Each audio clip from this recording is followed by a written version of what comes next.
Dish ব্যবসা বাঁচাতে সরকারকে 1 মাসের আলটিমেটাম দিয়েছে কেবল মালিকদের সংগঠন কোয়াব। জানিয়েছে 5 দফা দাবিও। রাজধানীর লেডিস ক্লাবে দুপুরে বার্ষিক সভা ছিল কেবল অপারেটর্স অ্যাসোসিয়েশন অব বাংলাদেশ কোয়াবের।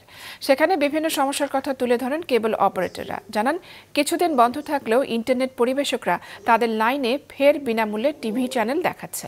ফলে ক্ষতির মুখে পড়েছেন তারা। ব্যবসা ছেড়ে দিচ্ছেন অনেকেই। বিটিভি লাইসেন্স নবায়ন ফি বাড়ালেও কেবল অপারেটরদের তা না দিতে বলেন নেতারা।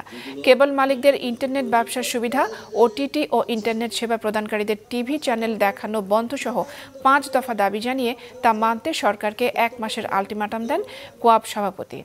যেহেতু লাইসেন্স ফিটা বিটিভি নেয়, সুতরাং তাদের দায়িত্ব আমাদেরকে নিরাপদ করা, আমাদের ব্যবসাটাকে নিরাপদ করা।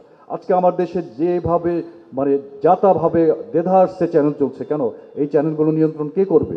এই চ্যানেলগুলোকে নিয়ন্ত্রণ করার জন্য দায়িত্ব হচ্ছে যে বিটিভি, প্রথমত বিটিভির পরে হচ্ছে বিটিআরসি।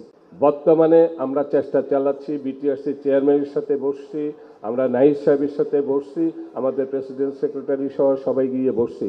ওখান থেকে আমরা আশার আলো পেয়েছিলাম, কিন্তু দৈবক্রমে প্রত্যেকে চাই ফ্রি।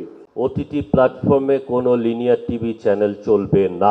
আইএসপি সার্ভিস প্রোভাইডার কর্তৃক কেবল টিভি সার্ভিসটি প্রচার করা হচ্ছে বিটিআরসি কর্তৃক অনতিবিলম্বে সেটা বন্ধ করতে হবে।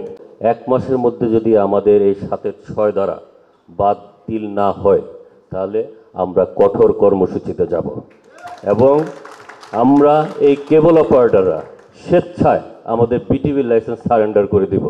যে লাইসেন্স আমার ব্যবসা নিরাপত্তা দিতে পারবে না, যে লাইসেন্সের কারণে আমি আরেকটি বিজনেস করতে পারবো না, তাহলে সেই লাইসেন্স ক্যারি করার কোনো দরকার নেই। আমার বিজনেস এমনিতেও শেষ, অমনিও শেষ, ধুকে ধুকে মরতে রাজি না।